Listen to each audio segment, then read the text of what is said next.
Renova-me, Senhor Jesus. Já não quero ser igual. Renova-me, Senhor Jesus. Põe em mim teu coração, porque tudo que há dentro de mim precisa ser mudado, Senhor, porque tudo que há dentro do meu coração precisa mais de ti. Sustenta-me, Senhor Jesus. Já não quero mais falir. Sustenta-me, Senhor Jesus. Já não quero ser igual, porque tudo que há dentro de mim precisa ser mudado, Senhor, porque tudo que há dentro do meu coração precisa mais de ti. Renova-me, Senhor Jesus. Já não quero ser igual. Renova-me, Senhor Jesus. Põe em mim teu coração. Sustenta-me, Senhor Jesus. Já não quero mais falir. Sustenta-me, Senhor Jesus. Já não quero ser igual, porque tudo que há dentro de mim precisa ser mudado, Senhor, porque tudo que há dentro do meu coração precisa mais de ti, porque tudo que há dentro de mim precisa ser mudado, Senhor, porque tudo que há dentro do meu coração precisa mais de ti, precisa mais de ti.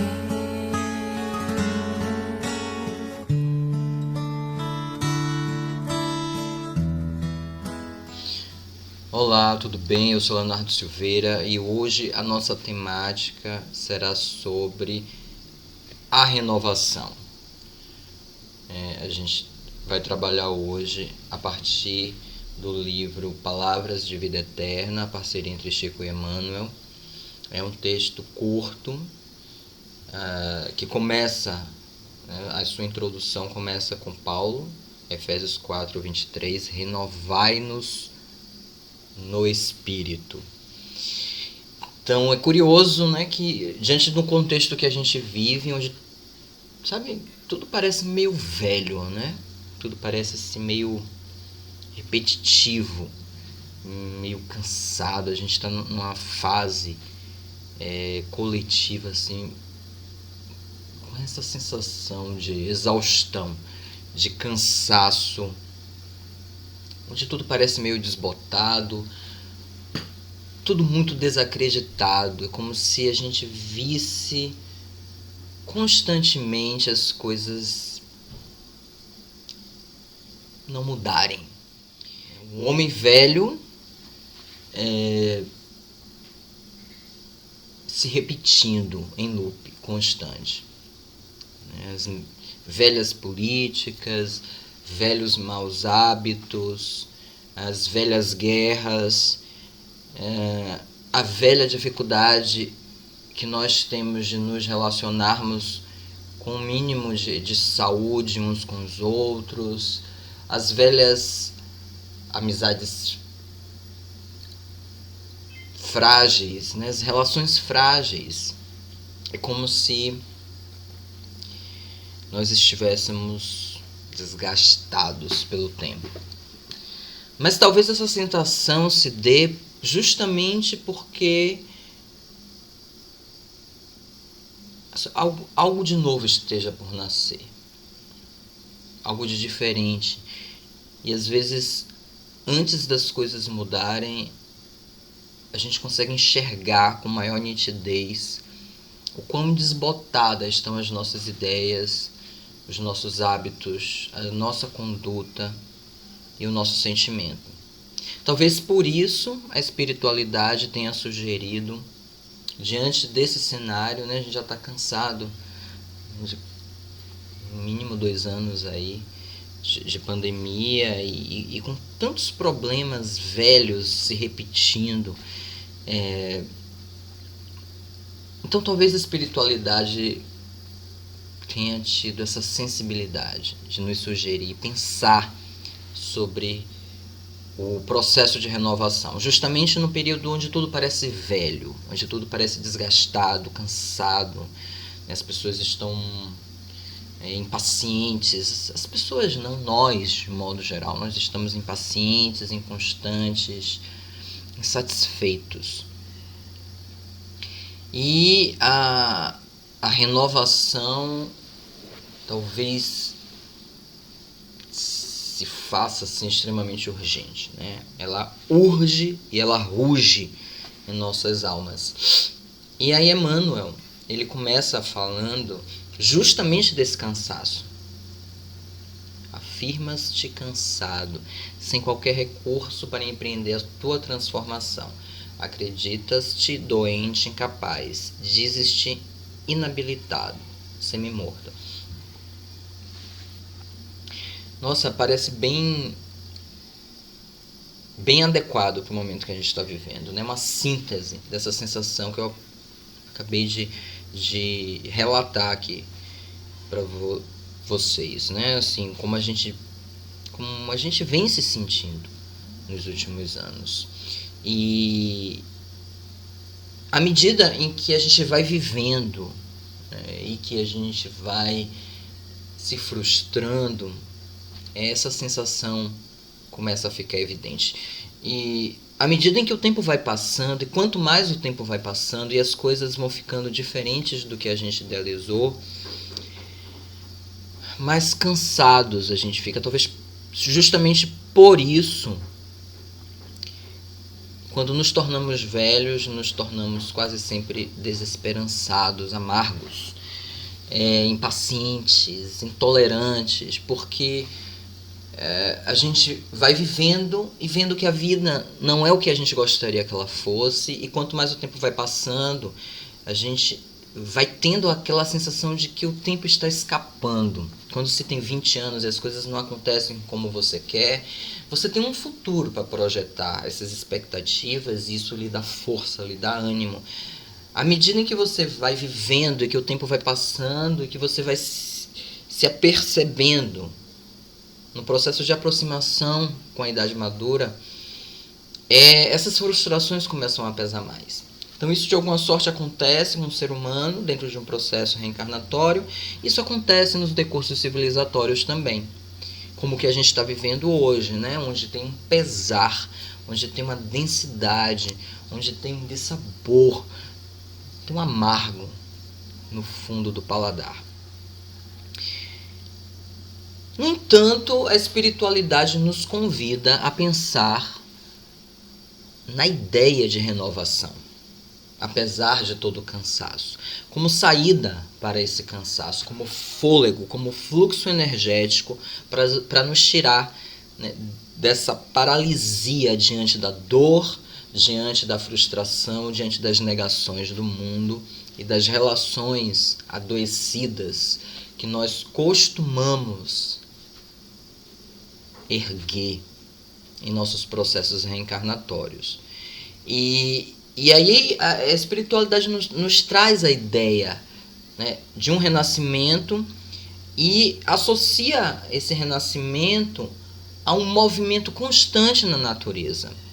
E vem trazendo uma série de exemplos de como a natureza ela constantemente se renova. Então, os dias se renovam, as estações, velhas árvores decepadas deitam vergônteas novas, ou seja, algumas árvores caem, mortas, vencidas pelo tempo e pela experiência de um ser vivo, mas vão dando lugar a novos seres. Então, pedras multimilenares dão formas diferentes ao serviço da evolução. Na própria química do corpo em que temporariamente resides, a renovação há de ser incessante. Renova-se o ar que respira-se, renova-se o alimento que te nutres, renova-te a organização celular em que te apoias, renova-se a limpeza que te acalenta a saúde. Então, todo movimento da natureza, ele intercala, né, entre esse processo de envelhecer e renovar. E essa dinâmica é que a espiritualidade nos convida a pensar e nos convida a buscar vivê-la. E para isso, dá algumas dicas no próprio texto. Então, deixa assim que a tua emoção e a tua ideia se transfigurem para fazer o melhor. Mas como fazer isso? Então, estuda, raciocina, observa e medita. Que é o processo de você, ao mesmo tempo em que você vive, em que você faz escolhas e você tem experiências bem-sucedidas e mal-sucedidas, que nos momentos onde as mal-sucedidas parecem mais evidentes, que a gente possa pensar, né, o que no meu funcionamento reforça esse dissabor.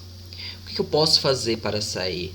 Se eu não posso tomar neste momento uma atitude que me tire radicalmente do problema, algo que eu possa fazer e que possa temperar e que possa, né, atenuar o que eu estou vivendo. Então pensa, medita, estuda, se estuda, né, porque de fato nem sempre é possível mudar o externo. E o interno, às vezes, não é fácil mudar. Ou quase nunca na nossa condição de espíritos de prova e expiação é fácil mudar, mas é o que há de mais acessível para ser mudado. É o que está dentro de nós, né? Então, é o tipo de intervenção sobre a qual nós temos mais poder. A intervenção sobre nós mesmos. Então, ela nos traz, a espiritualidade nos traz esse convite, né, de buscar renovação para vencer o cansaço a partir do processo, né, de autoconhecimento, a partir do processo de autorreflexão, para buscar uma condição de existência mais suave.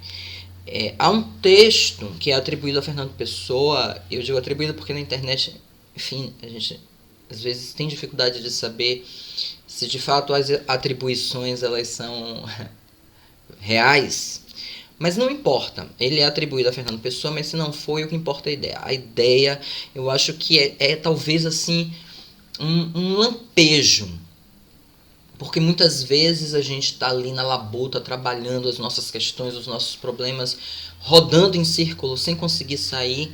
E a gente pensa, poxa, mas eu estou trabalhando tanto, eu estou me esforçando tanto, mas eu não consigo transformar, eu não consigo me renovar, eu não consigo sair desse marasmo ou desse sofrimento.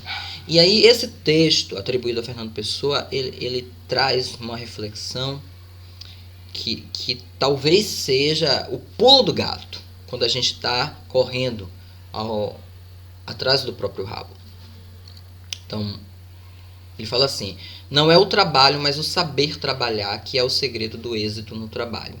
Saber trabalhar quer dizer não fazer um esforço inútil, persistir no esforço até o fim e saber reconstruir uma orientação quando se verificou que ela era ou se tornou errada. É muito interessante porque quando Emmanuel, né, nos convida a estudar, raciocinar, observar e meditar em cima da experiência existencial que nos traz dor e desconforto,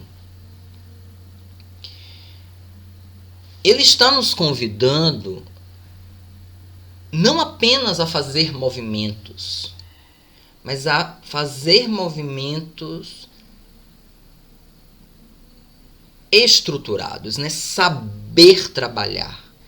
Não apenas nadar loucamente para não morrer afogado, mas ter algum nível de consciência, um nível de exame, de autopercepção em torno das suas próprias questões e dos seus próprios desafios, o suficiente para não fazer esforço em vão, para não nadar e morrer na praia, ou seja, gerenciar os recursos e a energia que a gente tem para lidar com determinado problema de forma inteligente, para não desperdiçar essa energia com movimentos inúteis.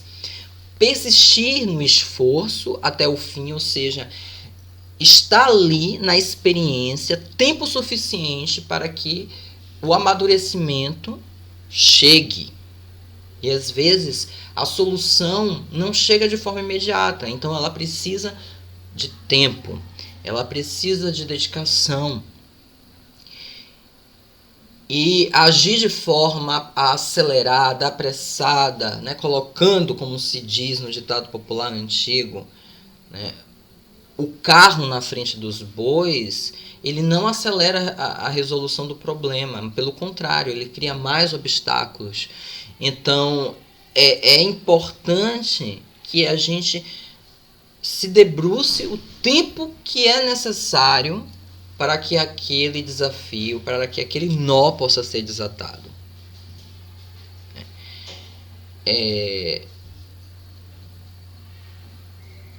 Saber reconstruir uma orientação quando se verificou que ela era ou se tornou errada, porque muitas vezes um modo de funcionamento ele dá muito certo em determinado contexto, mas quando o contexto muda, ele começa a falhar. Então, às vezes, ele era a melhor forma de se lidar, mas dentro de um contexto anterior. Com as informações novas que chegam, com os arranjos, com os links, com a nova realidade que se instaura, muitas vezes a prática antiga ela não dá conta. E a gente precisa ir atualizando, né, esse modo operandi, né, esse modus operandi, essa forma de lidar com os problemas. A gente precisa ir adaptando. Então, algumas coisas que antes a gente bastava gritar para resolver, hoje já não é o suficiente. Hoje você grita e você ainda cria mais problemas. Então, é necessário você estar analisando e verificando se a intervenção ela ainda é eficiente, né? Porque ela pode ter sido ou chegar à conclusão de que ela nunca foi eficiente e que foi um equívoco, um mal necessário por conta e efeito da imaturidade, da sua imaturidade, né? Da imaturidade do ser. De fato, esse movimento de estudar, raciocinar, observar e meditar, ele pode ser sintetizado ou esmiuçado a partir dessa contribuição que o Fernando Pessoa dá.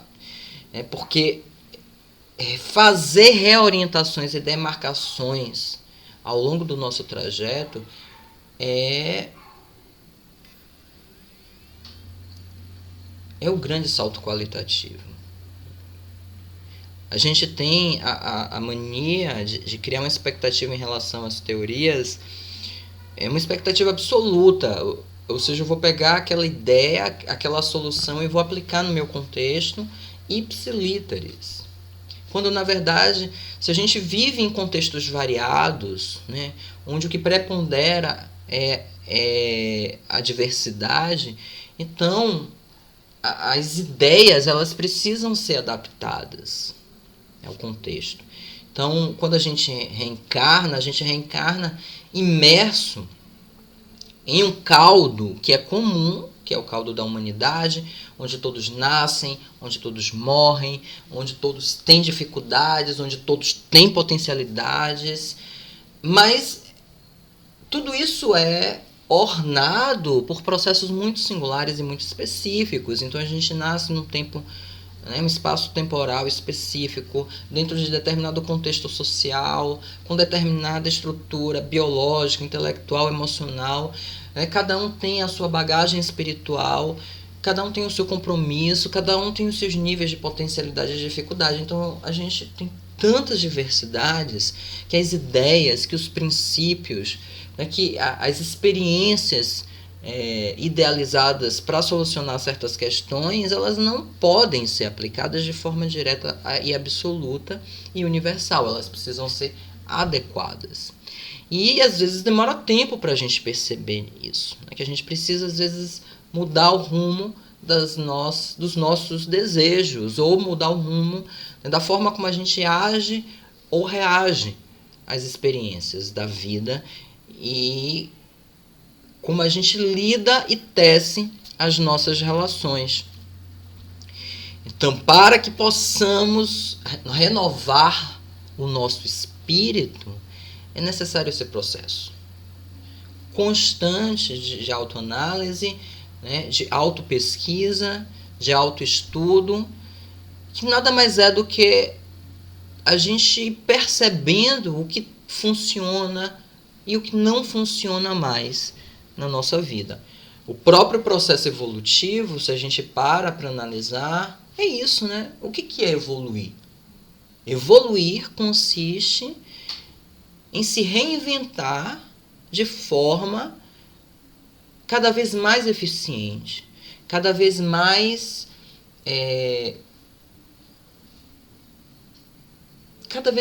pronta para o viver. Então, assim, uma estrutura, ela evolui na medida em que ela consegue lidar melhor com sua condição existencial. Então, um espírito evoluído, o que é um espírito evoluído?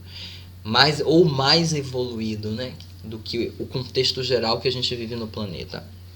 É um espírito que sabe lidar melhor com a sua própria condição de ser, que sabe estabelecer melhores relações, que sabe aproveitar melhor as oportunidades, que tem, né, um certo nível de autoconsciência, de autocontrole, né, mas que ao mesmo tempo não é paralisado, não é estático, é um espírito dinâmico e ao mesmo tempo consistente e que produz muitos benefícios, né, e que produz contextos vivenciais, sejam biológicos ou psicológicos ou psíquicos, que são mais saudáveis. Isso é um espírito evoluído. Que entende melhor a natureza, que entende melhor a sua própria natureza, que entende melhor as relações que estabelece com a natureza do outro. E à medida em que a gente vai vivendo e que a gente vai aprendendo a lidar com essas tensões, aprendendo a lidar inclusive com os nossos limites, né? Tem uma parte do texto que fala disso, né? Que às vezes quando a gente se debruça sobre o processo de renovação, você aprende a lidar com maior facilidade com o que há de obscuro em você. E você aprende não só a lidar, como a iluminar essa sombra, né? Buscar extrair o que é divino dos processos existenciais, ou seja, estabelecer uma relação com a dor e com o sofrimento que não é nem de paralisia, né, nem de não aceitação, né, que não é também uma relação de apego, mas pelo contrário, é você transformar as dificuldades aparentes, os limites, em processos que possam me impulsionar a conseguir uma condição de existência melhor. E daí ocorre a renovação. Então daí ocorre o processo de evolução. É quando você consegue renovar-se de modo que o que você passa a ser funciona melhor. Como diz Fernando Pessoa, é a reconstrução da orientação. Funcionou lá atrás, agora não funciona mais. Então como eu posso mudar? Como eu posso mudar para produzir uma condição de existência melhor para mim e para o outro. Nosso Mestre nos inspire e nos auxilie a alcançar essa dádiva nesses tempos sombrios que a gente tem atravessado, cônscios de que já existiram outros tempos sombrios e que eles passam, e que o que pode ficar é uma melhor capacidade de perceber a luz. Viver na sombra pode nos possibilitar identificar melhores caminhos que conduzem à luz. Que assim seja. Vamos agora para o nosso atendimento espiritual. Vamos sentar comodamente. Quem faz o tratamento em medicina espiritual, deitado, vá para o seu cantinho, o local. Não esqueçamos da nossa água. Essa será fluidificada pelos irmãos abençoados. Vamos fechar os nossos olhos e por um minuto façamos o exercício da respiração. Façamos esse centramento, ouvindo essa melodia, acalmando o nosso ser, acalmando a nossa mente, relaxando.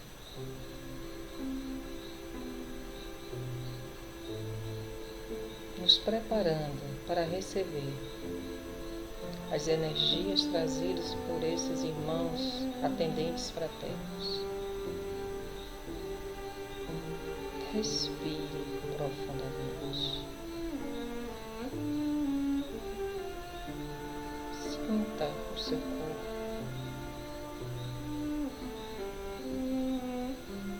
Sinta a sua respiração.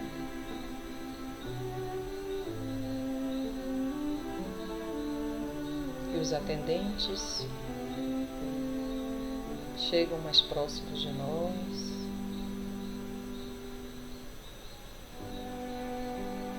E vão retirando todas as energias deletérias, todo o cansaço, tudo que não nos faz bem. Que possamos nos entregar a esse momento. E eles fazem a limpeza energética dos nossos corpos.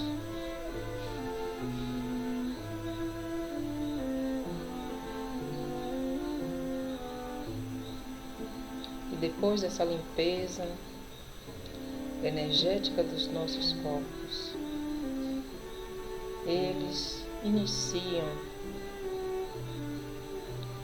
o passe espiritual, derramando sobre nós energias restauradoras, energias de paz, de amor, uma chuva de bênçãos do alto, que começa do topo da nossa cabeça, do nosso chakra coronário.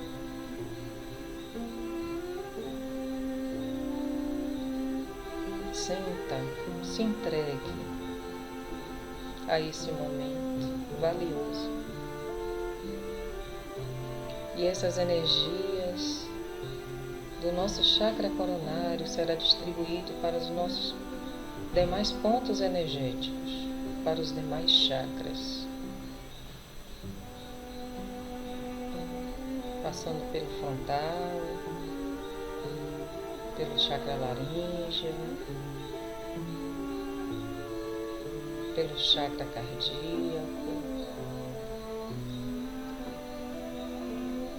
pelo chakra esplênico, umbilical, enfim, por todos os nossos pontos energéticos que estão necessitando ser restaurados. Que bom!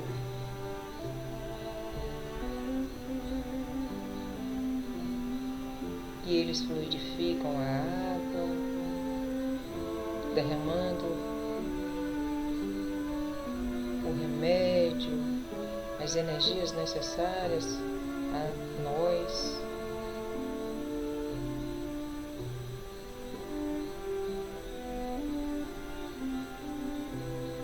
E fluidificam o nosso lar, colocando energias de paz, de amorosidade. Fiquemos em paz, agradecendo a essa espiritualidade que nunca nos deixa sós, que sempre estão cuidando de cada um de nós amorosamente. Gratidão, gratidão, gratidão. E assim encerramos a nossa atividade da noite de hoje com votos de muita paz e que o círculo branco da paz e da harmonia se feche e se expanda através de nós e que a luz de Jesus e de Maria nos envolva, nos ampare e nos acalme e nos dê um excelente final de semana, muita paz para toda a família, muito amor. Que assim seja. Até a próxima.